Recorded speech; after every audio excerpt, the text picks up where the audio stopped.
तो हेलो दोस्तों, मैं उत्साह शुक्ला। मैं आप सभी लोगों को अपने यूट्यूब चैनल पर हार्दिक स्वागत करता हूं। तो दोस्तों, इस वीडियो में हम लोग क्लास 10th का मैथ बालाजी प्रकाशन का एक्सरसाइज 5.2 का क्वेश्चन नंबर 3 और 4 सॉल्व कराने वाला हूं। तो दोस्तों आइए क्वेश्चन नंबर 3 देखते हैं हमारा क्या कह रहा है। तो हमारा क्वेश्चन नंबर 3 कह रहा है 3 अंकों की सभी संख्याओं का योग बताओ जो 11 से विभाज्य हैं। ये हमारा क्वेश्चन ही बहुत ही ईजी क्वेश्चन है। अगर आप अपना पूरा ध्यान लगा के वीडियो को देखेंगे तो आपको क्वेश्चन नंबर 3 बहुत आसानी से समझ में आ जाएगा। तो आइए क्वेश्चन नंबर 3 देखते हैं, अपना सॉल्व करते हैं। क्वेश्चन नंबर 3, तीन अंकों की सभी संख्याओं का योग बताओ जो 11 से विभाज्य हैं। तो सबसे पहले हम अपना समांतर श्रेणी यानी कि एपी ज्ञात करेंगे। तो हमारा एपी बराबर, तो 3 अंकों की सबसे छोटी संख्या जो 11 से विभाज्य है वो हमारी 110 है। जो 11 से विभाजित है 3 अंकों की संख्या हमारी जो 11 से विभाजित है, और इसके बाद की संख्या हो जाएगी हमारी 121। सबसे पहली संख्या हमारी 110, फिर दूसरी संख्या 121, और हमारी लास्ट वाली संख्या हो जाएगी 3 अंकों की 990। ये हमारी लास्ट वाली संख्या हो जाएगी जो सबसे बड़ी संख्या है 11 से विभाजित 3 अंकों की। तो हमारा ए बराबर हो जाएगा 110। हमारा ए का मान जो है 110 आ चुका है, और हमारा एल का मान 990 हो जाएगा।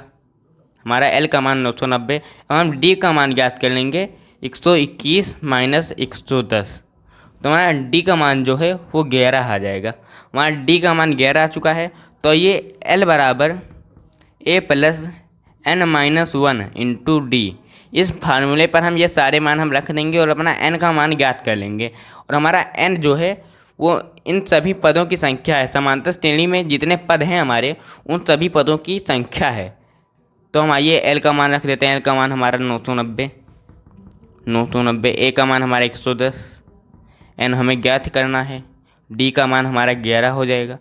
990 हमारा यहाँ पे रहेगा, और 110 हमारा इस तरफ प्लस में इस तरफ माइनस में ले आएंगे। तो हमारा 110 यहाँ पे हो जाएगा।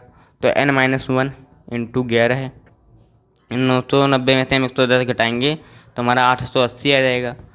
एन माइनस 1 इंटू 11, तो हमारा 880 बटा 11 बराबर एन माइनस 1।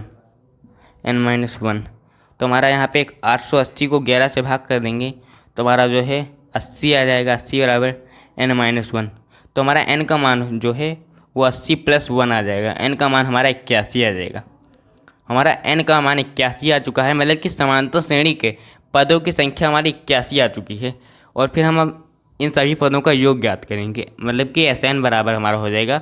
एस एन बराबर एक फार्मूला होता है एन बटा 2 इंटू ए प्लस एल। यहाँ पर हम इस फार्मूले से एस एन, मतलब कि एस एन बराबर ये सभी हमारे पदों का योग है। एस एन हमारा, एस एन का मान हम इन सभी पदों का योग आसानी से ज्ञात कर लेंगे एस एन फार्मूले की मदद से। तो हमारा एस एन बराबर हो जाएगा, एस एन बराबर हमारा होगा 81 बटा 2। एन बटा 2, हमारा एन का मान 81 हमने रख दिया है। और हमारा ए का मान 110 है, ए का मान हमारा 110 है। एल का मान हमारा 990 है।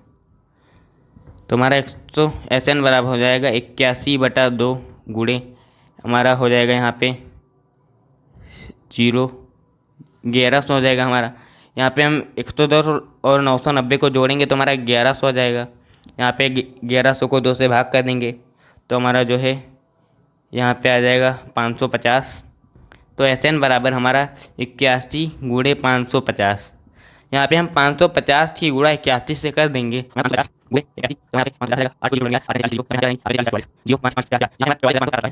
हमारा एस एन का मान जो है 44,550 आ जाएगा।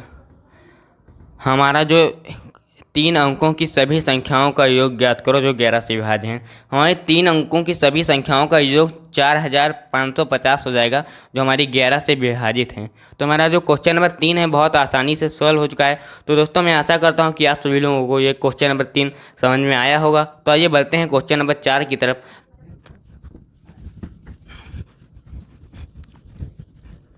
तो क्वेश्चन नंबर 4 हमारा कह रहा है सभी 2 अंकों वाली विषम धनात्मक संख्याओं का योग बताओ। तो मतलब कि हमें सभी 2 अंकों की विषम धनात्मक संख्याओं का योग ज्ञात करना है। तो हम सबसे पहले क्वेश्चन नंबर 4 के लिए समांतर श्रेणी ज्ञात करेंगे।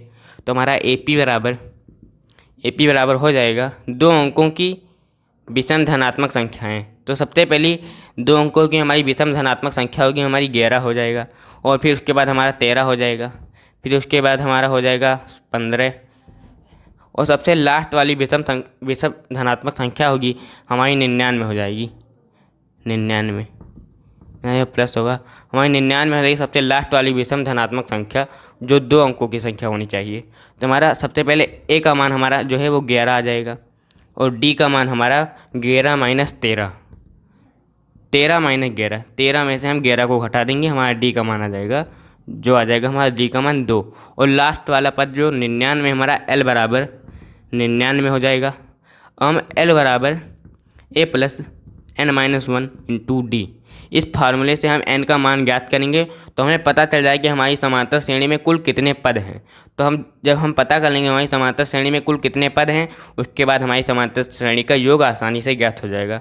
तो हम l का मान रख देते हैं 99, a का मान हमारा 11, n का मान हमें ज्ञात ही करना है 99 हमारा, d हमारा हो जाएगा 2। तो 99 और 11 इस तरफ हमारा माइनस में, इस तरफ ले आएंगे हमारा प्लस में, इस तरफ ले आएंगे माइनस में हो जाएगा। तो n माइनस 1 इंटू 2, तो 99 में से 11 घटाएंगे तो हमारा 88 आ जाएगा। तो n माइनस 1 इंटू 2, तो हमारा n माइनस 1 बराबर 88/2। तो हमारा यहाँ पे n माइनस 1 बराबर 44 आ जाएगा।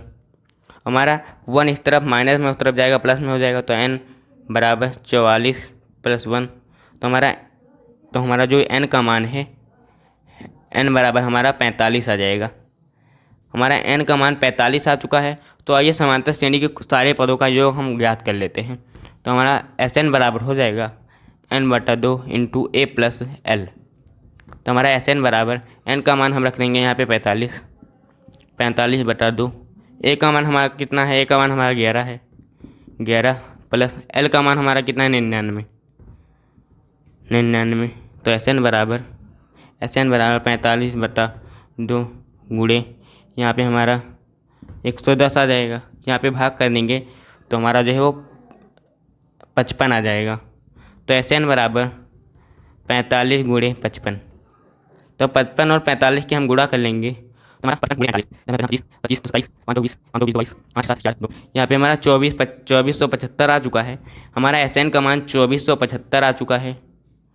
तो हमारा जो क्वेश्चन नंबर 4 है उसमें कह रहा था 2 अंकों वाली विषम धनात्मक संख्याओं का योग बताओ।